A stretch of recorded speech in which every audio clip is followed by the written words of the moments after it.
Buenos días, estimados estudiantes. El día de hoy iniciaremos con nuestro módulo 2, el Derecho Administrativo. En esta cátedra, Derecho Administrativo General.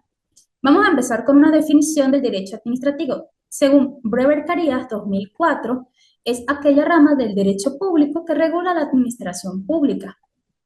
¿Cuál es su origen? Bueno, existe una corriente clásica en la relación del nacimiento del derecho administrativo, que dice que el origen del derecho administrativo proviene del nacimiento de la Revolución Francesa. A partir del principio de la separación de poderes, según esta teoría, los poderes no pueden ser más de tres: el que elabora una norma, el que ejecuta lo dispuesto en la norma y el que juzga las controversias aplicando las normas, haciendo referencia a un poder legislativo, ejecutivo y judicial. El derecho administrativo nace con la Revolución Francesa con el llamado Estado de Derecho. Sus fundamentos son los principios tales como la separación de poderes, la legalidad y el reconocimiento de los derechos de los ciudadanos, como la libertad, la igualdad y la propiedad, los cuales encuentran una expresión concreta en la separación de las funciones judiciales y administrativas establecidas mediante la ley 16 al 24 de agosto de 1790. Ahora bien, sobre su origen existe una corriente minoritaria que señala que el derecho administrativo data su origen a la fundación del Estado moderno o absoluto. Surge en el antiguo régimen, ya que los principios como la división de poderes, así como los límites del mismo, ya estaban presentes en el régimen y por lo tanto su aplicación es anterior a la fecha del inicio de la Revolución Francesa. Entre los dos, la mayoría acepta que la Revolución Francesa es la que origina al derecho administrativo.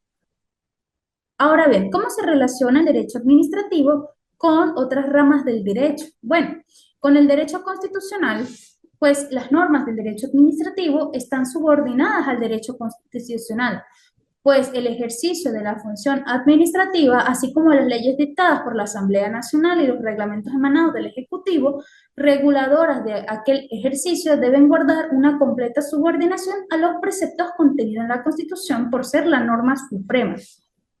Con el derecho penal, bueno, la existencia de las autoridades administrativas de una potestad disciplinaria en virtud de la cual los superiores jerárquicos tienen facultad para imponer a sus subordinados determinadas sanciones como amonestaciones, multas, suspensiones o destituciones, con la finalidad de mantener en el seno de la administración el orden indispensable y de obligar a los empleados públicos a observar una conducta ajustada a los deberes que la función le impone. Por lo tanto, es colaborativa el tipo de relación con el derecho penal. Con el derecho financiero, su relación es muy estrecha, ya que los órganos y las formas de aplicación de las leyes financieras son de carácter administrativo. Todos los principios sobre autarquía, centralización, responsabilidad, función pública, referentes a la organización y actividad financiera son de dominio del derecho administrativo. Ahora, con el derecho civil, ambas ciencias comparten el estudio del régimen de las personas jurídicas y de los bienes del dominio público. Posteriormente, el derecho administrativo ha adquirido autonomía, pero esto no impide que se utilicen normas de derecho privado, civil y mercantil, según sea el caso, sin perjuicio de la aplicación de ciertos preceptos del derecho público. ¿Cuáles son los principios que rige el derecho administrativo? Bueno, tenemos 21 principios. El de legalidad, transparencia, rendición de cuentas, responsabilidad, honestidad, eficacia, eficiencia, celeridad, proporcionalidad, simplicidad, economía, oportunidad, objetividad, imparcialidad, vocación de servicio, participación, solidaridad, accesibilidad, uniformidad, modernidad y presunción de buena fe. Pero ¿de dónde salen todos estos principios? Bueno, tenemos el artículo 141 de la Constitución, el cual nos dice así: la administración pública está al servicio de los ciudadanos y las ciudadanas y se fundamentará en los principios de honestidad, participación, celeridad, eficacia, eficiencia, transparencia, rendición de cuentas y responsabilidad en el ejercicio de la función pública con sometimiento pleno a la ley y al derecho. El artículo 10 de la Ley Orgánica de la Administración Pública señala: la actividad de la administración pública se desarrollará con base en los principios de economía, celeridad, simplicidad, rendición de cuentas, eficacia, eficiencia, proporcionalidad, oportunidad, objetividad, imparcialidad, participación, honestidad, accesibilidad, uniformidad, modernidad, transparencia, buena fe, paralelismo de la forma y responsabilidad en el ejercicio de la misma, con sometimiento pleno a la ley y al derecho y con supresión de formalidades no esenciales. Por su parte, el artículo 5 de la Ley de Simplificación de Trámites Administrativos señala que la simplificación de trámites administrativos se fundamenta en principios de legalidad, simplicidad, transparencia, celeridad, eficacia, eficiencia, rendición de cuentas, solidaridad, presunción de buena fe del interesado, interesada, responsabilidad en el ejercicio de la función pública, desconcentración en la toma de decisiones por parte de los órganos de dirección y su actuación debe estar dirigida al servicio de las personas. Entonces, vamos a ir viendo cada uno de estos principios y lo vamos a desarrollar. El principio de legalidad es aquel que establece que todas las actuaciones de la administración pública deben estar basadas en las normativas, es decir, las leyes. En otras palabras, a través de este principio se garantiza que la administración pública actúe dentro de un marco normativo y no de una manera arbitraria, lo que viene a proteger a los administrados, de manera que ellos conozcan cuáles son sus derechos y cuáles son sus obligaciones, además de prever, es decir, de tener en conocimiento qué consecuencias acarrea las acciones administrativas. El principio de transparencia. Bueno, es aquel principio que viene a asegurar que todas las actuaciones que vengan a realizar la administración pública sean accesibles y que sean comprensibles para los administrados, lo cual incluye una obligación por parte del funcionario público de informar decisiones y procesos. Por ende, se fomenta con este principio, además de todo, la rendición de cuentas y la confianza al público, permitiendo que los ciudadanos vengan a supervisar y a evaluar acciones administrativas. El principio de rendición de cuentas es aquel principio en donde la administración pública debe informar y justificar sus actuaciones frente a los ciudadanos e incluso ante otros organismos públicos, como por ejemplo el órgano de control fiscal, que es la Contraloría, lo que implica una obligación de explicar exactamente cómo han utilizado recursos y cuáles han sido los resultados obtenidos. En consecuencia, pues el principio de rendición de cuenta se considera fundamental para la legitimidad y la confianza en las instituciones. El principio de responsabilidad.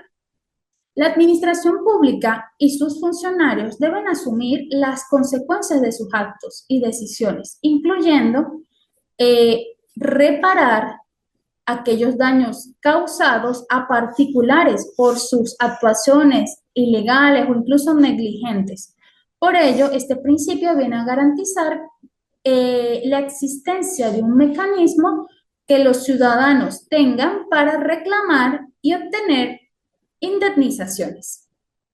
Estos artículos que ustedes ven aquí vienen a ser la normativa que viene a englobar los principios que se están tratando. El principio de honestidad es aquel que viene a promover una actuación íntegra y ética por parte de todos aquellos que ejercen la función pública, evitando aquellas conductas engañosas, fraudulentas, dolosas, lo cual propicia una confianza y cooperación no solo entre mismos órganos de la administración pública, sino también con los administrados. El principio de eficacia consiste en lograr que los órganos de la administración pública consigan alcanzar los objetivos o metas establecidos de una manera efectiva, asegurando que sus acciones produzcan un resultado deseado. En otras palabras, la administración pública debe cumplir con sus metas y brindar un servicio de calidad a los administrados. El principio de eficiencia. La eficiencia, por su parte, o a diferencia de la eficacia, que hablamos del cumplimiento de metas, consiste en utilizar los recursos disponibles del organismo de forma óptima, evitando despilfarrar y maximizando el rendimiento de los recursos públicos que le han sido asignados. mejorando de esta forma los servicios públicos que se ofrecen y por ello la eficiencia es la clave para una gestión pública sostenible y responsable. Ahora, el principio de celeridad viene a tratar el tema de realizar las actuaciones con rapidez y sin demoras o burocracias, asegurando que los procedimientos se cumplan en el lapso establecido, lo cual es importante para no solo la eficiencia, sino también para la satisfacción de los usuarios de estos organismos públicos. El principio de proporcionalidad nos habla de que los órganos de la administración pública deben adoptar medidas adecuadas y necesarias para lograr las metas propuestas eh, sin excederse o involucrarse en abusos de poder y garantizar de esta forma unas actuaciones administrativas razonables. Todo debe ir en un equilibrio. El principio de simplicidad nos habla de que todo trámite administrativo manejado por organismos públicos se debe simplificar para facilitar su comprensión y ejecución a los administrados, eliminando de ellos toda fase innecesaria o burocrática para mejorar no solo la eficiencia, sino la accesibilidad de la gestión pública. El principio de economía consiste en utilizar aquellos recursos asignados al órgano administrativo de forma racional y evitar aquellos gastos que sean innecesarios de manera que se asegure una gestión pública eficiente y responsable de fondos públicos. Recordando que, bueno, los fondos que son asignados a un organismo público, al fin y al cabo, pues pertenecen al Estado y todo funcionario público es responsable por la gestión de esos fondos. El principio de oportunidad es aquel en que la administración pública toma decisiones adecuadas para maximizar los beneficios y minimizar los riesgos, lo que le permite que la administración pública actúe de una manera proactiva y eficiente. El principio de objetividad consiste en basar las decisiones en hechos y datos verificables, sin influencias subjetivas ni perjuicios, lo que asegura que las decisiones que se vayan a tomar sean justas y basadas en criterios objetivos, evitando así las parcialidades.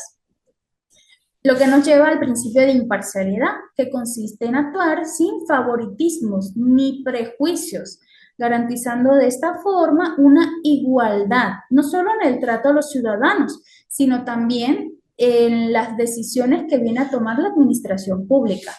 El principio de servicio a los ciudadanos. Bueno, se relaciona con orientar las actuaciones administrativas hacia la satisfacción de aquellas necesidades que vienen a presentarse en la colectividad. Por lo tanto, la administración pública en principio se está centrando en el bienestar de la ciudadanía y en la prestación de servicios públicos. El principio de participación consiste en fomentar a los ciudadanos a dar su opinión y señalar cuáles son sus necesidades para que los organismos públicos puedan actuar en consecuencia.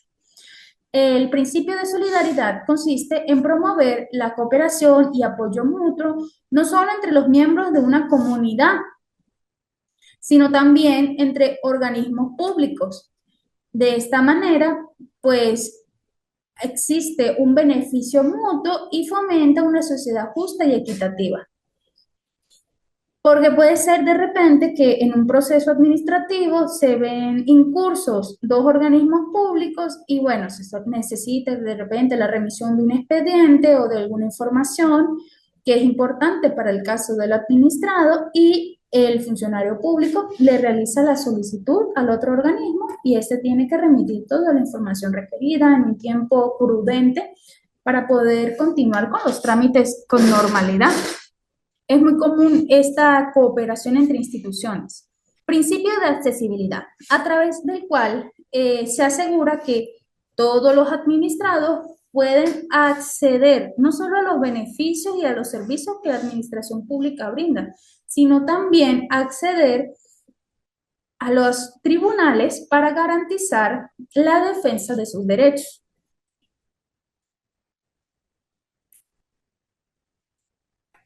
El principio de uniformidad.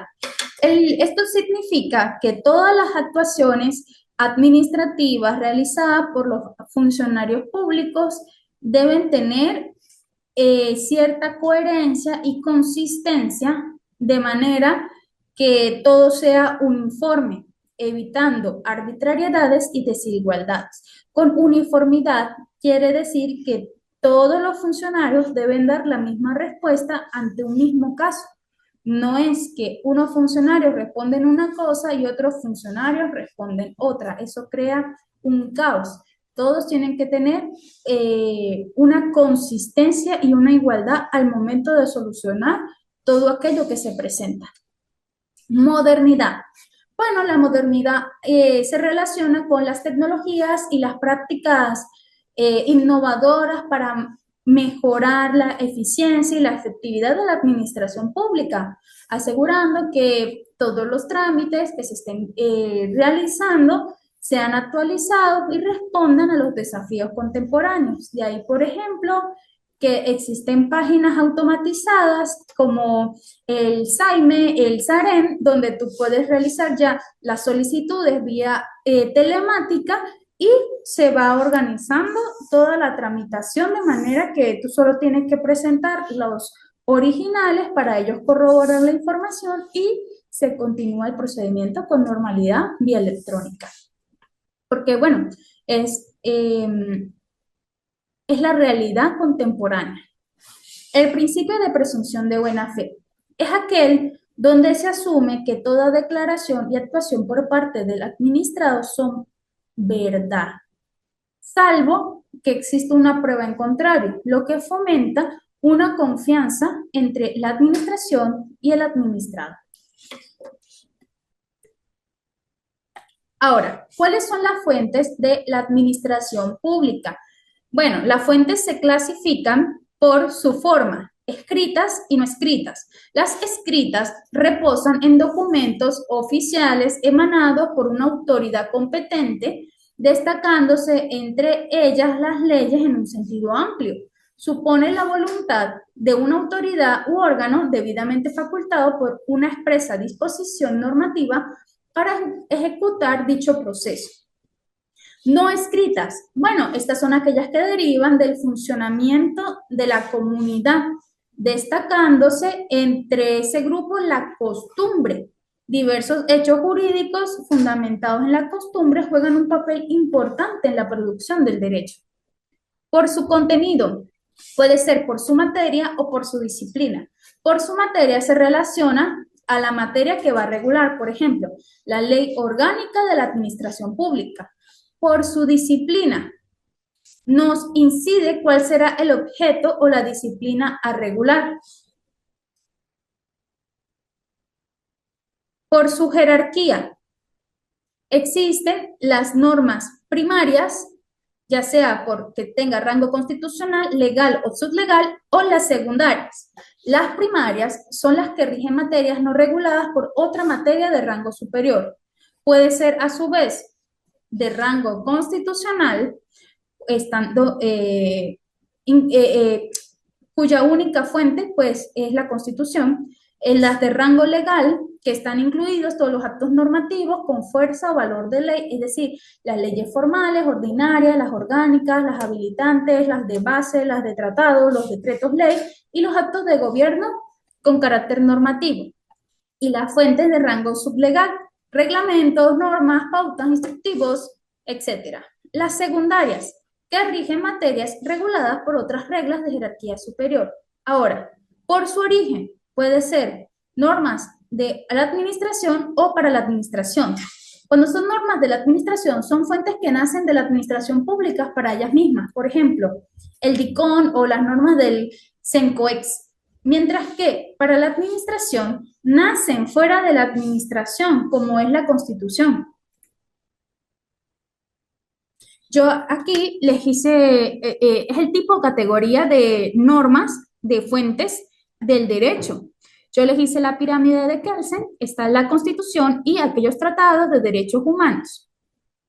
Ahora, el segundo tipo de nuestras fuentes vienen a ser las leyes. Las leyes se regulan o se dividen en tres. Las orgánicas están por encima de las especiales y las especiales están encima de las ordinarias. Después de estas tres normativas, después de estos tres tipos de leyes, vienen los decretos con rango, valor y fuerza de ley. Posteriormente a estos decretos ley vienen los reglamentos. Después de los reglamentos vienen las resoluciones ministeriales. Más abajo de eso vienen las órdenes administrativas. Posteriormente existen las leyes estadales. Después las ordenanzas municipales, que vienen a ser pues las leyes del municipio, pero se le dice así, ordenanza municipal. Y por último está la costumbre, la jurisprudencia y la doctrina. Quiere decir que cómo se aplicarían las normas. En primer lugar, para cualquier caso que se les vaya a presentar, ustedes aplican la Constitución.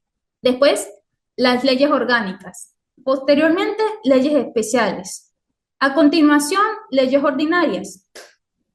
Después, decretos con rango, valor y fuerza de ley. Ulteriormente, reglamentos. A continuación, resoluciones. Posteriormente, órdenes, instrucciones circulares. A continuación, leyes estadales. Posteriormente, ordenanzas municipales. Y finalmente, la costumbre, la jurisprudencia y la doctrina.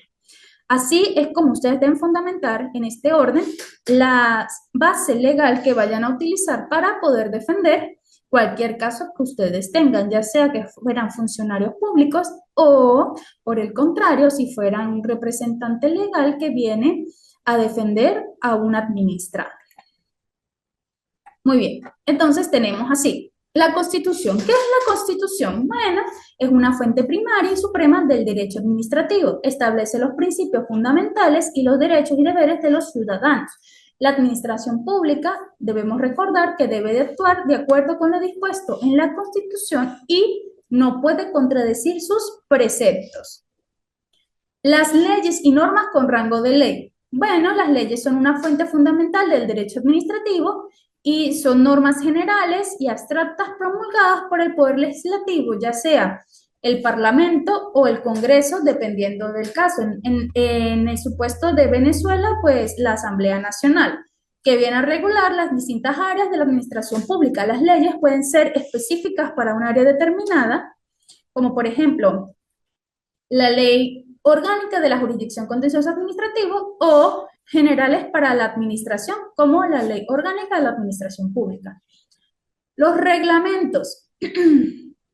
Los reglamentos son normas dictadas por el Poder Ejecutivo. Él es el único que puede dictar reglamentos o por órganos administrativos que el Ejecutivo les ha dado la potestad para dictar reglamentos. Estas normas desarrollan y complementan las leyes establecidas, determinando detalles específicos para su aplicación. El reglamento viene a ser como un complemento de la normativa legal. Los reglamentos son una fuente importante del derecho administrativo, ya que viene a proporcionar directrices precisas para la actuación. La jurisprudencia tenemos que son aquellas decisiones judiciales emitidas por el Tribunal Supremo de Justicia que tiene un carácter vinculante para el derecho en general, no solo para el derecho administrativo. Siempre que el Tribunal Supremo de Justicia determine que una sentencia o una decisión dictada por ellos es de carácter jurisprudencial, significa que esa decisión se va a aplicar en todo el país de forma uniforme. Es decir, en todo el país se debe aplicar. Mientras que, a diferencia de una sentencia, la sentencia se aplica solo al caso concreto que se dictaminó y no se aplica a nivel nacional. ¿Por qué? Porque no tiene un carácter vinculante. Por eso es importante que ustedes tengan presente la diferencia entre una sentencia y una jurisprudencia, porque no tienen el mismo peso legalmente. Por ello, usualmente cuando ustedes van a fundamentar, ya sea un escrito por algún recurso o van a fundamentar un acto administrativo como un funcionario público, lo ideal sería utilizar una jurisprudencia porque el criterio que está manejando la sala, por ejemplo, en el caso administrativo, político-administrativo, sobre un hecho o un supuesto específico relacionado a esta rama del derecho, va a ser el criterio que se va a tomar a nivel nacional. Y por lo tanto es difícil que puedan contradecirlo. Yo no puedo contradecir una jurisprudencia con una sentencia, porque nunca va a tener el mismo rango ni el mismo valor o vinculación a nivel nacional. Y la jurisprudencia, a partir de su vinculación, influye en las decisiones judiciales a futuro. Ahora, la costumbre administrativa se refiere a aquellas prácticas y usos reiterados en la administración pública que adquieren una fuerza de norma. Si una determinada conducta o práctica se ha seguido durante un periodo prolongado y se ha aceptado de manera generalizada, puede convertirse en una fuente obligatoria de cumplimiento. ¿Cuál es la costumbre administrativa más normal que se ha empleado en Venezuela? Por ejemplo, están la notificación presencial. Las leyes establecen que la notificación se realiza en un solo intento. Sin embargo, se ha vuelto costumbre a nivel administrativo que se realicen 3 intentos de notificación personal para poder continuar con notificación electrónica si en el expediente se encuentra incurso de repente un número telefónico o un correo electrónico, y en el caso de que no tenga ni correo electrónico ni número telefónico, se pasaría directamente a la publicación de un cartel. Pero la costumbre es hacer 3 intentos de notificación personal para poder darse como satisfecha esta situación. Sin embargo, como ya les digo, la ley dice que es un solo intento. Ahora, la doctrina. ¿Qué es la doctrina? Se refiere a un conjunto de opiniones y estudios realizados por gente experta en el área, en este caso, derecho administrativo. Aunque la doctrina no tiene un carácter vinculante, es una fuente importante para la interpretación y desarrollo del derecho, ya que proporciona análisis y argumentos fundamentados. Ahora bien, ¿qué sucede en el caso de que no sepamos qué ley debo aplicar? Porque de repente tiene una misma jerarquía o hay varias normativas y no sé cuál es la que yo debo aplicar primero. Bueno, existe el método de solución del conflicto normativo. Nuestro primer método habla sobre el principio de la jerarquía normativa. Su fundamento es atribuible al rango de la norma, de manera que algunas serán superiores a otras por cuanto tendrán mayor fuerza de obligación. Como ya lo vimos en la pirámide, la Constitución tiene mayor fuerza que un reglamento. El poder derogatorio de una norma superior, solo ella dice cómo se puede modificar la resistencia de una norma superior en consecuencia de la contradicción, puede ser nula o derogatoria. ¿Qué quiero decir con esto? Si tengo una ley orgánica que está regulando un tema en específico y existe una ley no ordinaria que también viene a regular el mismo tema, pero resulta que esta ley ordinaria está en contradicción con la ley orgánica, esa normativa queda nula y debe aplicarse es la orgánica. Igual modo, si la Constitución dice determinada o regula determinada situación de una forma específica y una ley orgánica, que es la que le sigue, viene a establecer algo completamente diferente, esa normativa va a ser nula. Para esto tenemos el artículo 7 de la Constitución, que establece que la Constitución es la norma suprema y fundamento del ordenamiento jurídico. Este principio se encuentra desarrollado en todos los instrumentos jurídicos. En segundo lugar, el artículo 14 de la Ley Orgánica de Procedimientos Administrativos acoge el principio de jerarquía de los actos administrativos y los establece así: decreto, resolución, ordenanza, providencia y las demás decisiones, lo que permite que una norma de rango jerárquico determinado pueda modificar o derogar todo lo que se encuentre en un rango inferior, pudiéndose a su vez ser derogada o modificada por una de su mismo nivel, ya veremos a continuación, o de un rango superior. Venimos entonces a hablar sobre el principio de competencia. Se refiere a que una norma de un sistema, de un subsistema, por decirlo, o una norma de rango menor no puede modificar ni derogar otra de otro subsistema, y si lo hiciese, pierde validez esa norma. Este principio resuelve que no solo los conflictos internormativos, sino también para lograr una correcta interpretación de los instrumentos de todo el sistema general y de los distintos subsistemas que lo integran. Cuando me refiero a subsistemas, me refiero a las diferentes ramas que los aplican. Yo no puedo aplicar una ley relacionada con el ámbito penal a un área administrativa si no tiene nada que ver con lo que se está tratando. Entonces, yo no puedo aplicar esta ley orgánica penal con esta ley orgánica administrativa. Entre las dos, si yo estoy tratando un tema administrativo, tengo que aplicar el administrativo, no el penal. Ahora, por el principio de sucesión cronológica, este principio se expresa con el conocido aforismo que postula: la ley posterior deroga la ley anterior, entendiendo por ley a todo tipo de fuentes de derecho.